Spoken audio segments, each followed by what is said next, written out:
we've got SEC Power Rankings and Week 3 recaps. So here we go. It is time for Four Downs.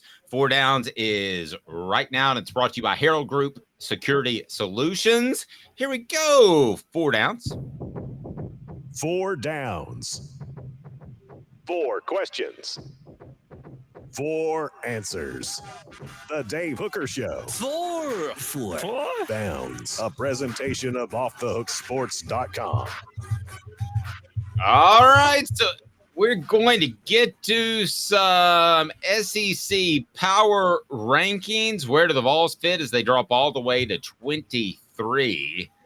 And the Associated Press ranking, they were a little higher on the coaches ranking, but basically the coaches ranking means nothing because sports information directors do those sorts of things. I wonder who did it this week now that Tom Satkowiak has left, the head sports information director. Whew. There's some issues in that department. So here we go. It is time for Four Downs, and the Vols may not have Cooper back just yet. Rocky Top's saying that Tennessee shouldn't be in the top 50. I'm not going to go that far, but Four Downs brought to you by our friends at Herald Group Security Solutions. What should people do, Coop? Cooper Mays here. Hit like and subscribe. All right, here we go. First down for the SEC Power Rankings. Caleb. Coop here. First down. Who made the biggest move up in your Power Rankings, which is on offthehooksports.com? There were two. Missouri made a giant move. They got up to number 8, and that was with their big win over Kansas State. They won off a 61-yard field goal. That's a good win, but they're still number 8 because I think that win was somewhat of a fluke. I need to see more after they struggle with MTSU. The other one, LSU. I moved them all the way back up to number 2. I mean, they blew out Mississippi State on the road. A Mississippi State team riding high off a Power 5 win that had not yet lost under Zach Arnett, and LSU just took them to task. I think the LSU team is turning into the LSU team we thought we'd see. Okay, well, let me ask you this. So what position are they in right now on your LSU's number 2 to me, and Missouri's number 8. Okay, I know that we both think more of LSU than a lot of people. A lot of people on our message board, real honestly, and a lot of our fans. But let me ask you this for second down. Cooper Mays here. Second down. Of those two, who is most likely to hold their spot when we do our final SEC rankings at the end of the year? Because LSU's higher, but Missouri's Missouri. LSU's more likely to hold their spot. Again, the Missouri game against Kansas State was a fluke. By the way, worst coaching thing of the weekend. Eli Drinkwitz is the new Les Miles. I don't know if you guys saw, but Kansas State, LSU won off a 61-yard field goal. It was a 56-yard field goal, and Eli Drinkwitz took too long to get a special teams unit lined up, so it was a delay of game penalty, and then he kicked a 61-yard field goal. But that's like, Dave, isn't that Les Miles if there ever was Les Miles? Remember how often Les Miles mismanaged the clock but still got lucky enough to win the game?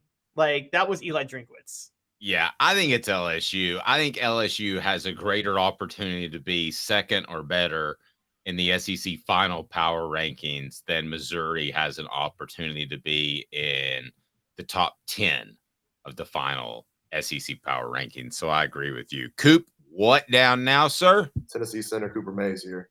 Third down. All right, who fell the furthest? Well, people may not. A couple. Actually, there were 3 teams. Arkansas and Mississippi State both fell pretty far. Arkansas is down at number 13 now. Mississippi State's at number 12. I think this might be it for Sam Pittman after this year. But I think Arkansas fans, if you read the message boards, are thinking, is this the best we can do for Arkansas? Are we just never going to get another level? That's what they're worried about. Tennessee fell to number 9. I'm sorry, guys. Yes, they're in the bottom half of the SEC right now. And it's because of not just Florida, but 2 weeks now of what we've seen. You got to put them in the bottom half of the SEC right now.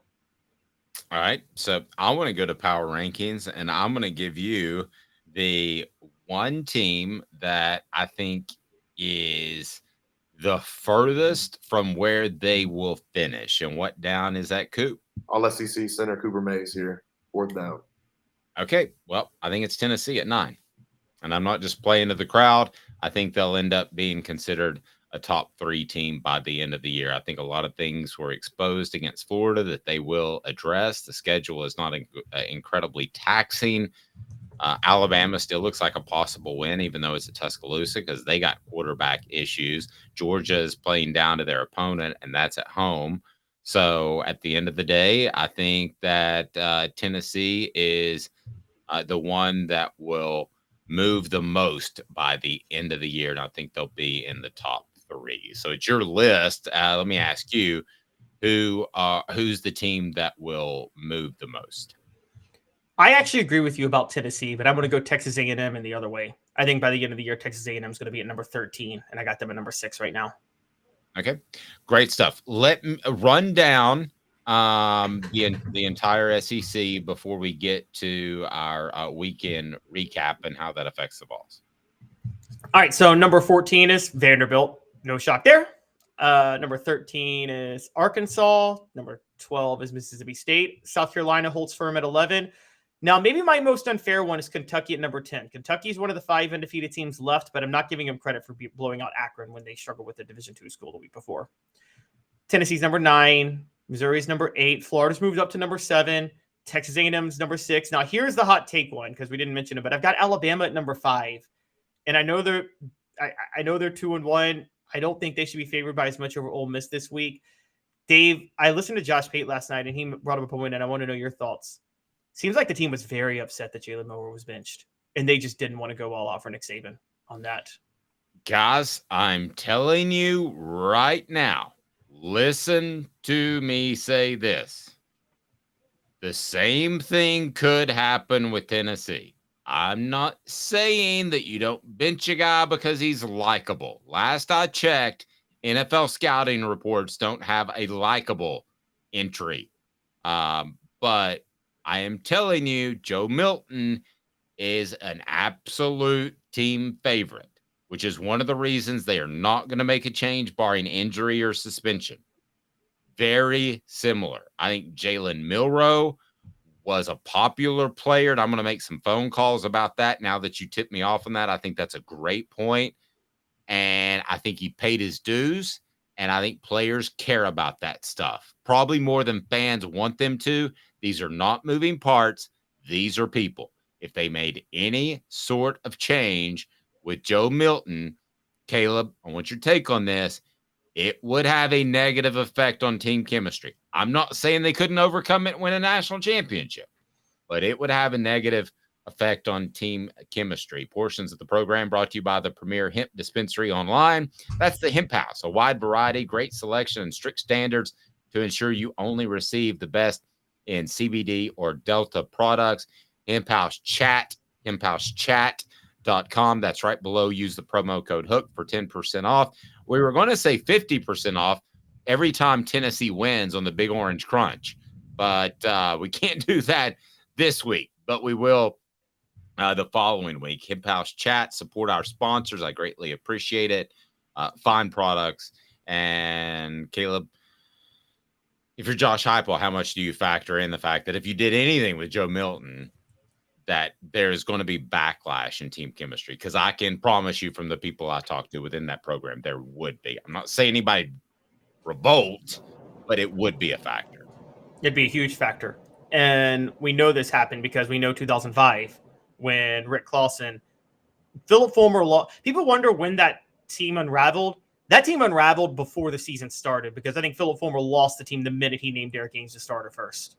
And you probably know more about that than I do. But even when I know Rick Clausen came in later and did become the starter and was the full-time starter for a minute, but I think the team had already completely checked out on Phil Fulmer and I totally turned against him for the fact that he didn't name the starter. Yep. You're 110% right. They wanted Rick Clausen because they thought they had the players. Then we could debate whether or not Rick Clausen could have got the job done, but it doesn't matter. The players believed it.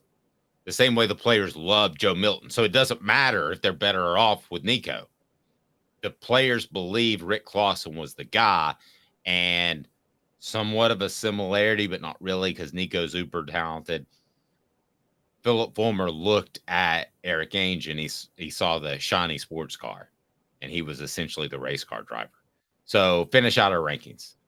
All right, so we already mentioned LSU at 2, Georgia obviously number 1. So the headliners left are I got Auburn at 4 and Ole Miss at 3. And I'm sorry, but they're both undefeated, and Auburn's win at Cal is looking pretty impressive, and Ole Miss has beaten the best Group of 5 team and just blew out a Power 5 team. Ole Miss Alabama this week is worth watching. Interesting. 10 years to the date. 10 years after Lane Kiffin got fired by USC, by the way.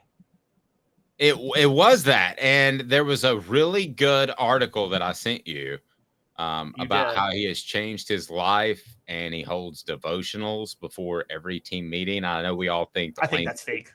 Well, we all think that Lane's fake, but I did have somebody. I will say this: I'll back him for just a second. I had somebody that actually was a pastor that said. Through a mutual friend that is now a chaplain at Ole Miss, that he believes Lane is being truthful in that he is less about himself than he is about this family. And that was the tenor of the story from the LA Times. And remember this, he didn't take the Auburn job. I was told that was because of his family. I kind of go, that's not true. But he said that was a big part of it and actually went into that for the first time on the record. Again, everything with Lane and everything with coaches, I take with a grain of salt, Caleb. I'm not a fool. I don't just say I believe it, but I'm more apt to believe it. I'm 70-30 believe it. You sound like you're 30 to 70. You don't believe it. I never believe people when they talk about devotions or Bible study or things like that. No, that's what I don't know if you know.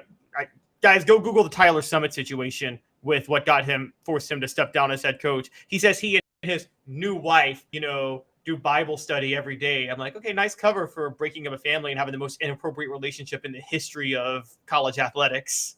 So, Hugh Freeze tweets more about the Bible and his love for God than anybody and did beforehand. Okay, sure. That's pretty fair. I can't argue with that.